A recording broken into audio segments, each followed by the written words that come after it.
Hi guys, welcome to Maurya classes. This is Shyam Maurya and मैं आज को बताने वाला हूँ कि एक एडिटोरियल जो बहुत इंपॉर्टेंट है। इस एडिटोरियल का जो टाइटल है वो दिया हुआ है इनकॉर्पोरेटिंग लिमिट्स, मतलब कुछ लिमिट्स को हमें शामिल करना है, जोड़ना है। वो क्या क्या है देखिए।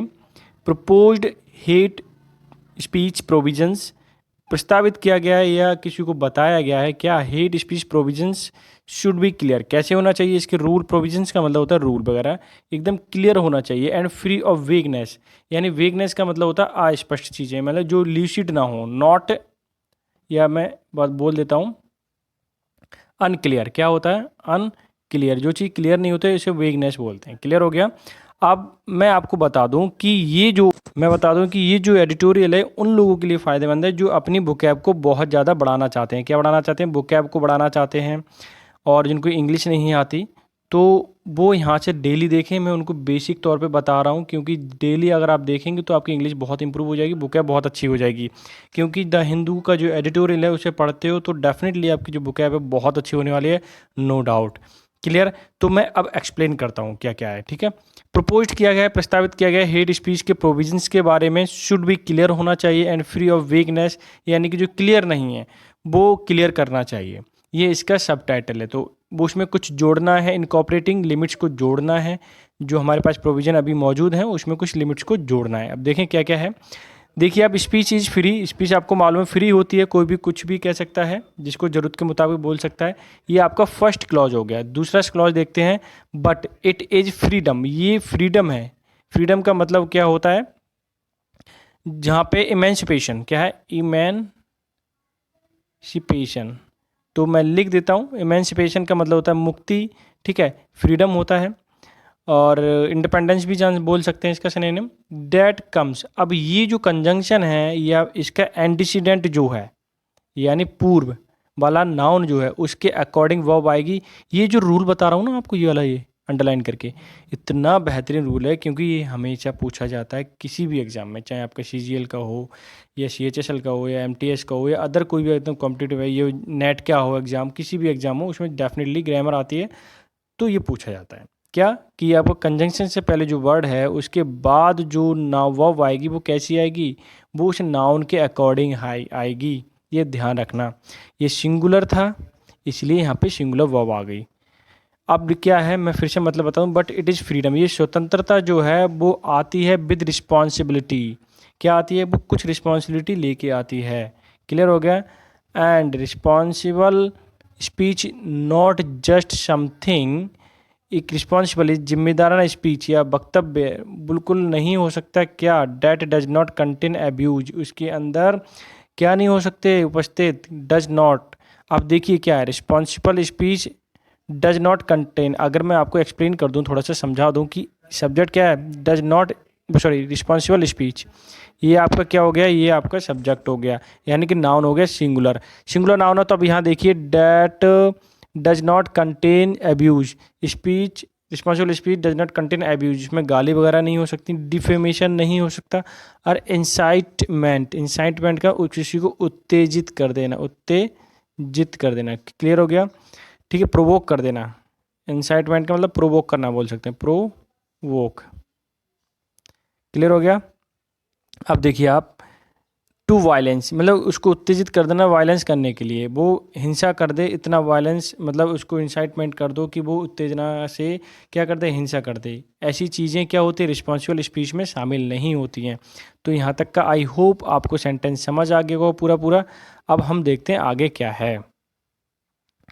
अब ये देखिए, इट इज़ इंक्रीजिंगली, ये बढ़ता हुआ है, सीन देखा गया, ये बढ़ते हुए देखा गया है, एज जैसा कि expression that tends not to discriminate against और incite hatred towards group based on race।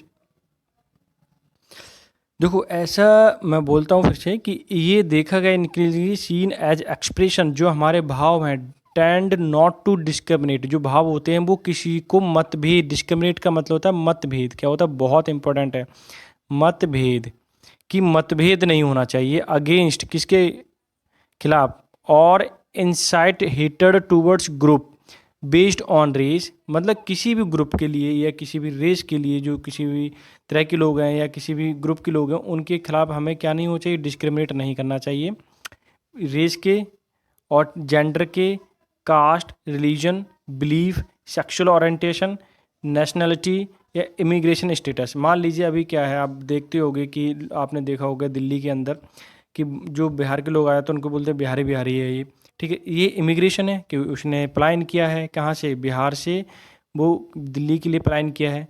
Clear हो गया, तो इसे इमिग्रेशन बोला जाता है। रिलीजियस बिलीफ किसके, कोई हिंदू है, कोई मुस्लिम है, कोई सेक्सुअल है कि जैसे कि कोई लेडीज़ है या फिर जेंट्स है, उसके खिलाफ हम बोलते हैं।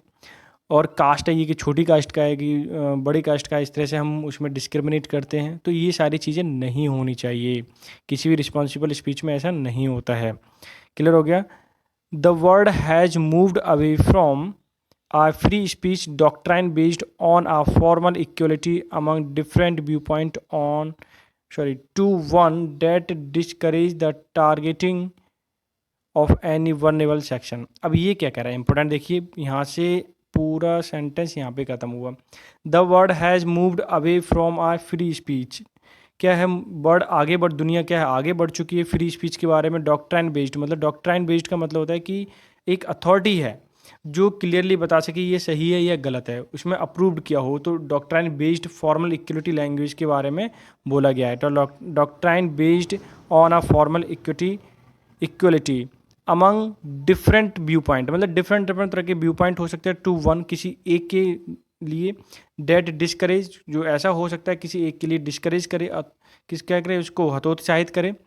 टारगेट करके उसको बोला जाता है उसके बारे में। या वनरेबल, वनरेबल मैंने कल के उसमें भी बताया था कि प्रोन टू डिसीज़, यानी कि जो जल्दी से घातक या चोट पहुंचाई जा सके, एक ऐसा सेक्शन या ऐसे ग्रुप वाले लोग जिनको चोट पहुंचाई जा सके, ऐसा कोई भी व्यक्ति हो सकता है।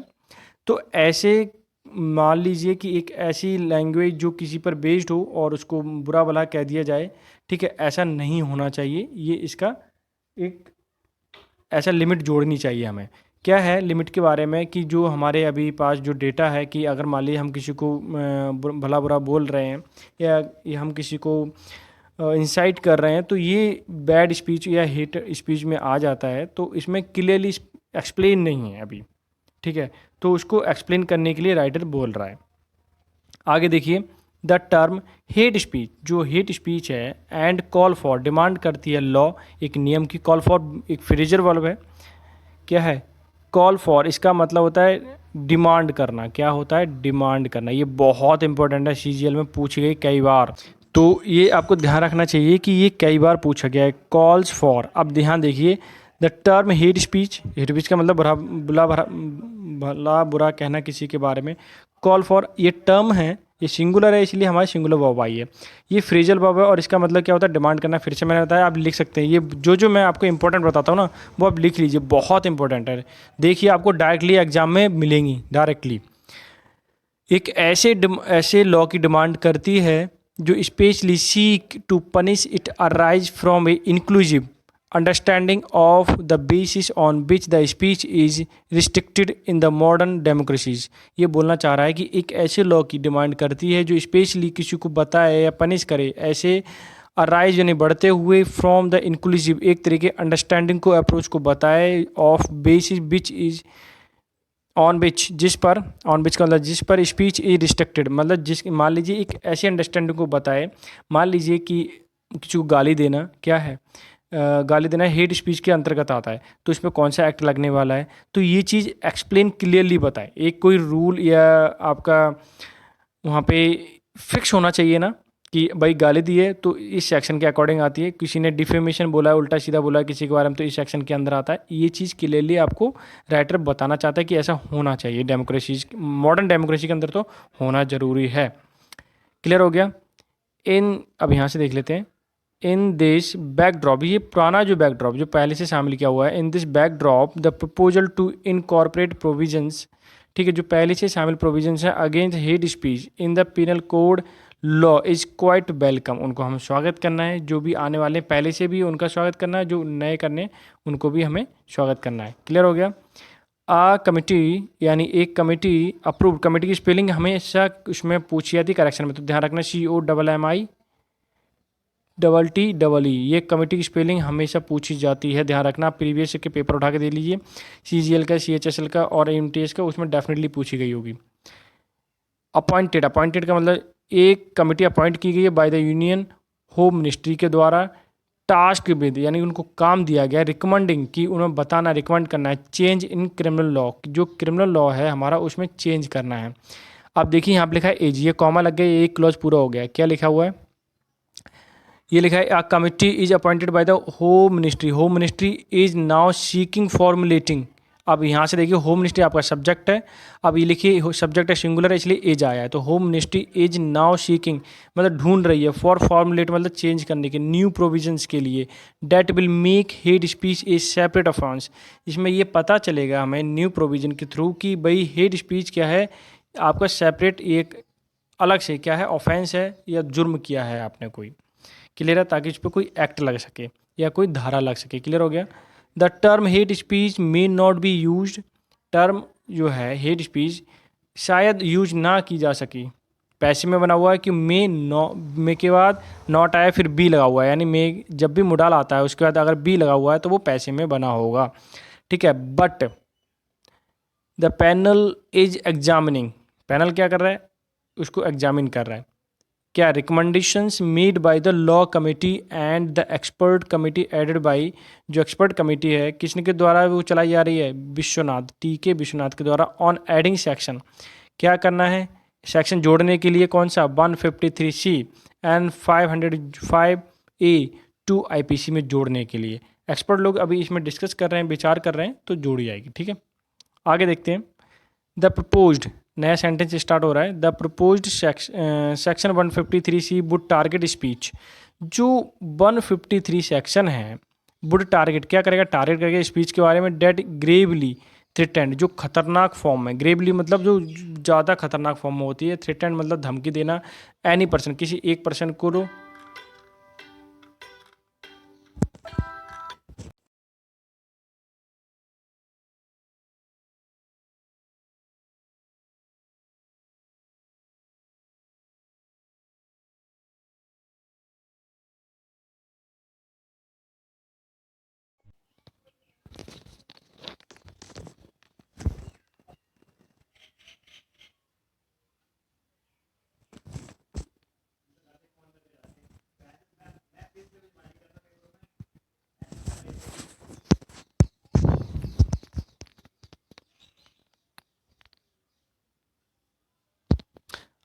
अब देखिए समझ आ गया आपको यहाँ तक। अब मैं आगे एक्सप्लेन करता हूँ कि अब ये देखिए कि target speech that gravely threaten any person or with intention to cause fear or alarm, मतलब किसी को, मतलब आप खतरनाक फॉर्म में धमकी दे रहे हो, ठीक है, तो क्या लगेगा 153C उसमें लग जाएगी।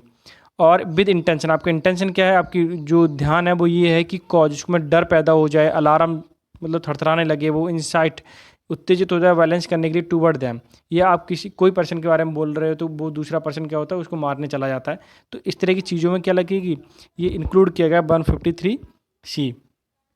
एंड प्रेस्क्राइब ए सेंटेंस, एक सेंटेंस बताया गया है कि of 2 year, sorry, prescribe a sentence of 2 year in prison on and a fine, यानी कि ऐसे उसमें प्रस्तावित किया गया है कि 2 साल की सज़ा मिल सकती है, जेल में रहना पड़ सकता है, या 2 साल की कारागार, अ फाइन, और जुर्माना भी देना पड़ सकता है। तो समझ आए, प्रेस्क्राइब मतलब दिया गया, लिखा गया है a sentence of 2 year jail, 2 year prison, ठीक है, इस तरह से ही लिखा जाता है, sentence of 2 year in prison, ऐसा ही लिखा है, 2 साल की सज़ा, ठीक है, या कैद, इस तरह से ये सेंटेंस लिखा है, sentence of 2 years in prison.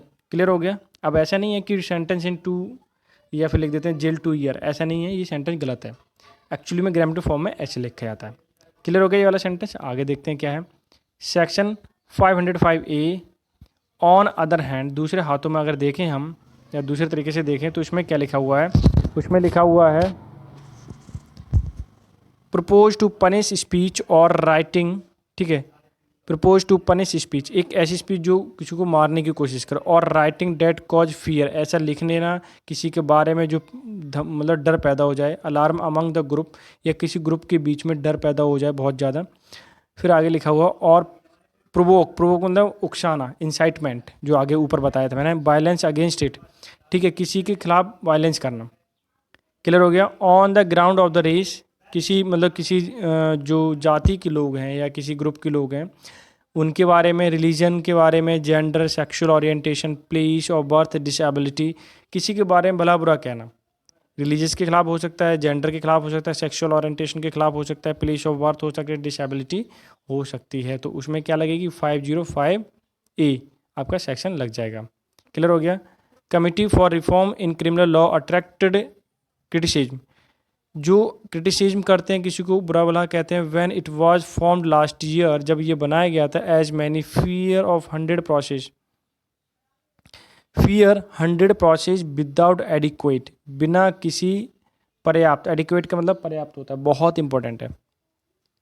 या मैं इसको सिनोनिम में डायरेक्ट लिख देता हूँ, इनफ। एडिक्वेट का मतलब क्या होता है, इनफ। क्लियर हो गया, इनफ, ठीक है। जो मतलब प्रोसेस किया गया था, गुजारा गया था, कई adequate without adequate wide consultation, ये ऐसा जोड़ा गया था लास्ट ईयर, बिना किसी एडिक्वेट या वाइड कंसल्टेशन, मतलब ज़्यादा कंसल्ट नहीं किया गया था एक्सपर्ट लोगों से, और उसको रूल बना दिया गया, ऐसा था लास्ट ईयर। क्लियर। आगे देखते हैं। सम लॉयर्स, कुछ जो वकील हैं, एक्टिविस्ट हैं, and said it was not inclusive, ऐसा नहीं जोड़ना चाहिए था। Question its ability to gather wide range of opinion in the midst of the pandemic, मतलब इस तरह की जो पैंडेमिक चल रहा है अभी, कोरोना वगैरह, तो इसमें उन्होंने ये बोला कि भाई आपने पूछा ही नहीं किसी से, आप लोगों से जानकारी लेते, लोग जो लॉयर वगैरह हैं वो आपको बताते सारी चीज़ें, एक्सपर्ट लोग बहुत सारे लोग हैं, ठीक है, उनसे भी जानकारी नहीं ली, तो सारी लोगों से जानकारी लेनी थी। While such points of criticism remain, ठीक है, सच पॉइंट्स ऑफ क्रिटिसिज्म रिमेन, अभी भी रह गए, क्रिटिसाइज कर रहे हैं लोग। इट अपीयर्स, ऐसा लगता है, that the panel would go ahead to make the recommendation soon, कि ऐसा लगता है कि जो पैनल है वो फिर से इसमें थोड़ा बहुत सुधार करने के लिए आगे बढ़ रहा है।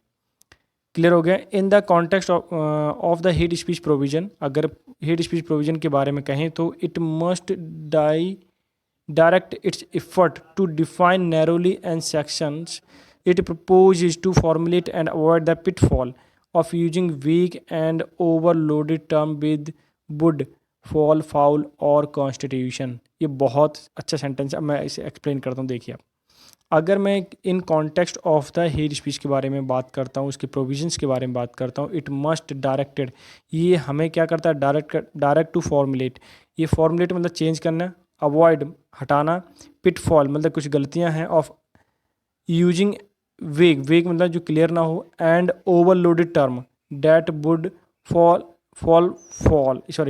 फाउल, जो गलती की हुई है कॉन्स्टिट्यूशन में, ठीक है, वो मतलब क्या है गलती, मतलब क्लियर नहीं है, जो पहले से बना हुआ रूल, उसमें वही हेट स्पीच किसको बोला जाता है, वो पहले से हमें क्लियर नहीं है, तो उसके बारे में बताया गया है।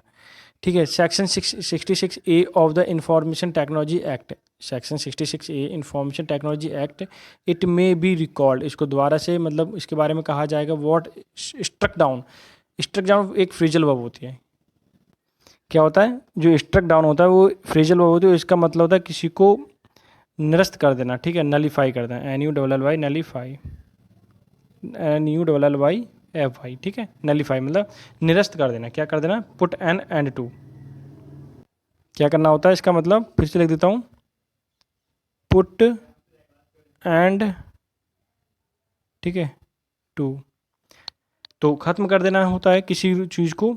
तो वॉज स्टक डाउन जो 66A है इंफॉर्मेशन टेक्नोलॉजी एक्ट, इट में रिकॉल दोबारा से मतलब आना चाहिए और इसको नष्ट करना चाहिए court by the Supreme Court, because it fail define the some term that short to criminal offensive and annoying message, मतलब हम क्या होता है कंप्यूटर में या नेट पे किसी को मैसेज करते हैं, कोई गलत मैसेज कर देते हैं, ठीक है, जिससे क्या कोई कुछ दुख होता है, तो एक ऑफेंसिव फॉर्म में ये जो अच्छे से एक्सप्लेन नहीं कर पाया सेक्शन 66A इंफॉर्मेशन टेक्नोलॉजी में, जो आपका सेक्शन है 66A वो अच्छे से क्लियर नहीं किया है, इसलिए सुप्रीम कोर्ट ने बोला इसे नलीफाई या फिर स्ट्रक डाउन करना चाहिए।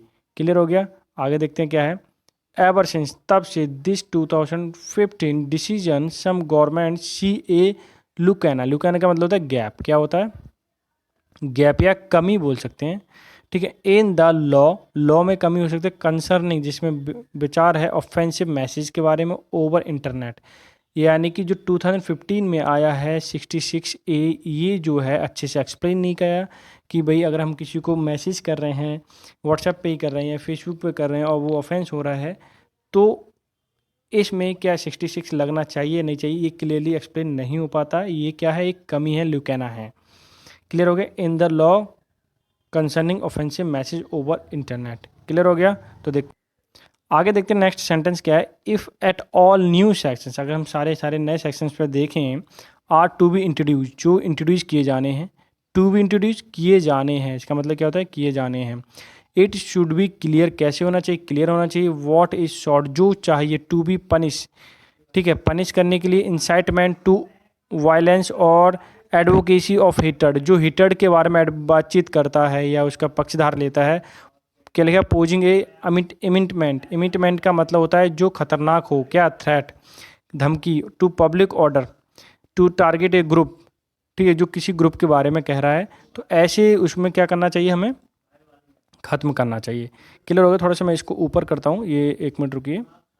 तो मैं ये लीजिए, शायद मेरे से हो नहीं रहा, थोड़ा सा प्रॉब्लम है, तो अभी करता हूँ। तो देखिए अभी क्या कह रहा है, फिर से ये कहना चाह रहा है कि हमें एक जो ऐसे नियम की एकदम लाना चाहिए जो पनिश करे इंसाइटमेंट टू वायलेंस और एडवोकेसी हिटर्ड के बारे में करे। पोजिंग इमिनेंट, इमिनेंट मतलब होता है, इमिनेंट का मतलब खतरनाक, क्या होता है, खतरनाक। धमकी दे, पब्लिक ऑर्डर, टारगेट ग्रुप, एक ग्रुप के लिए क्या करे, वो टारगेट करे। क्लियर हो गया? When then will it be a valid curb on the free speech, उसके बाद ही जो फ्री स्पीच है उस पर क्या लग पाएगा, कर्व। मतलब कर्व का मतलब होता है रोकना, क्या करना होता है, मैं फिर से बता देता हूँ। कर्व का मतलब होता है, ये कर्व लिखा है ना, इसका मतलब रोकना, ठीक है। फ्री स्पीच है, उसमें क्या बोलना है क्या नहीं बोलना है, उस चीज़ पे कंट्रोल कब हो पाएगा, जब इस तरह के रूल वगैरह आ जाएंगे। तो ये जो एडिटोरियल था इंपॉर्टेंट था, हमें मालूम पड़ा 66A क्या था, इनवैलिड रूल है, struck down by the Supreme Court, ये ऐसा बोल रहे हैं। और हमने क्या सीखा, 153A सीखा। देखिए मैं यहाँ पे बता देता हूँ सीखिए, ये अभी नहीं आया ये देखिए, ये आपको मालूम पड़ा हुआ सेक्शन 153C, जो ग्रेवली थ्रेटेंड के बारे में, या बैड स्पीच या टारगेट स्पीच है, या फिर हम हिटेड स्पीच बोल सकते हैं, उसके बारे में है। 505A किसके बारे में बोला गया था, जो कि प्रेस्क्राइब्ड है, इंसाइट वायलेंस वगैरह। तो ये ये अच्छे से एक्सप्लेन नहीं है, तो इनको री इंट्रोड्यूस किया जाएगा, इसमें कुछ मॉडिफिकेशन किया जाएगा, तब जाके ये लागू होंगे। तो ये आज का एडिटोरियल था। आई होप आपने एंजॉय किया होगा, और मुझे अपना फीडबैक ज़रूर दें ताकि मैं इसमें थोड़ा सा इम्प्रूवमेंट कर पाऊँ, आप लोगों के लिए बेहतर वीडियो दे पाऊँ। तो मिलते हैं नेक्स्ट सेक्शन में, तब तक के लिए बाय बाय, टेक केयर।